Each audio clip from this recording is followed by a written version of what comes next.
Hello and welcome to this week's Fairy Tale Friday with Mrs Quinn.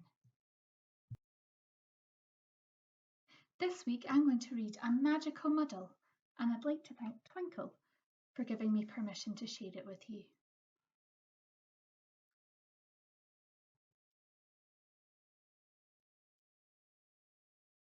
It was Monday evening at Cobweb School for Young Witches. Tabitha and her friends took their seats as their teacher, Mrs Brewer, walked into the classroom. She was the strictest teacher in the school. Today is a very important day, announced Mrs Brewer. The head witch will be coming to inspect the school, and we must all be on our best behaviour. Tabitha was worried. She wanted to impress the head witch, but sometimes her spells went wrong. Tabitha needed a brilliant idea. At playtime, she crept into the library and found a dusty spell book. Inside it, there was a brain box spell. This will make me really clever, and that will impress the head witch, she thought. She took out her wand, but before she could cast the spell, she heard some footsteps. Tabitha knew she wasn't supposed to be inside at playtime, so she read the spell quickly and tried to remember it. Brainbox spell. Swirling, twirling, whirling too, make me smart with a bibbly boo. Then she slammed the book shut and raced outside. When no one was looking, Tabitha started to spin. Swirling, twirling, whirling too, make me smart with a dibbly do. And with that, there was a huge puff of smoke. Poof! When Tabitha returned to class, Miss Brewer was angry. What will the head witch say when she sees this? She asked crossly. Of all the days to have a cat in class. Tabitha explained what had happened. I must have got the spell wrong, she said. Well, make sure you change yourself back into a witch before our special visitor arrives, said Mrs Brewer. But Tabitha just didn't know how. At lunchtime, Mimi offered to help Tabitha. I know the brainbox spell, she said. If I cast it on myself, I'll become clever enough to change you back. Mimi started to spin. Swirling, twirling, whirling too, make me smart with a wibbly woo. And with that, there was a huge puff of smoke.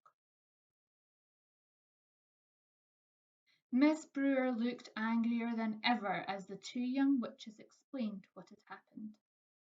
I must have got the spell wrong, said Mimi. Of all the days to have a cat and a zebra in class, said Miss Brewer.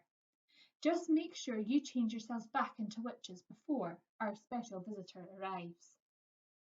But Tabitha and Mimi didn't know how.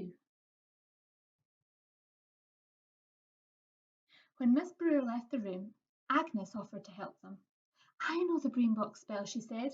If I cast it on myself, I'll become clever enough to change you back. Agnes started to spin. Swirling, twirling, whirling too, make me smart with a hibbly-hoo. And with that, there was a huge puff of smoke.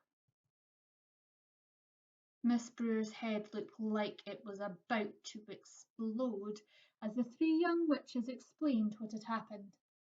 I must have got the spell wrong, said Agnes. I'll help, said Freya from the back now. Swirling, twirling, whirling too, make me smart with a ribbly-roo. No, that's not it. Watch me, shouted Beatrix, coughing in the smoke. Swirling, twirling, whirling too, make me smart with a gibbly-goo. One by one, each young witch tried to cast the brainbox spell on themselves, and one by one they got it wrong. Soon the room was full of animals. That's enough, shouted Miss Brewer sternly. Do I have to do everything myself around here?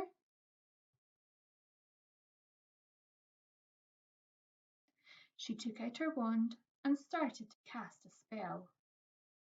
Nimble, bimble, mend the glitches, turn these creatures back to... Two! Miss Brewer sneezed and with a puff of smoke turned herself into... A giraffe.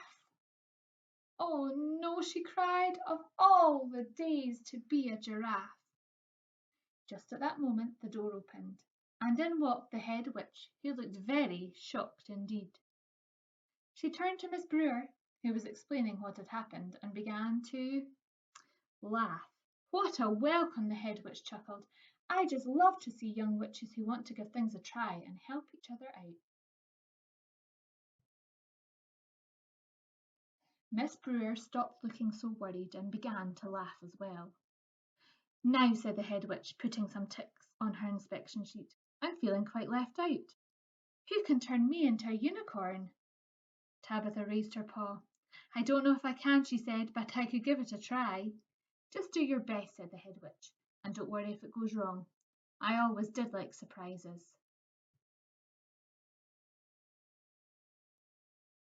And that's the end of A Magical Muddle. Now let's have a look at some activities. If you put a spell on yourself and you could change into any animal, what would it be? How about you draw a picture? Or you could create your own magical potion using ingredients in your house. What would the potion be used for? But remember, if you're going to do this, you need to ask an adult first. Or, alternatively, if you'd like a challenge, why not create your own spell? Does it rhyme? Does it have any mysterious words in it? And what does it do? Thanks for listening, everybody, and don't forget to share your activities and comments on Twitter. See you next time. Take care.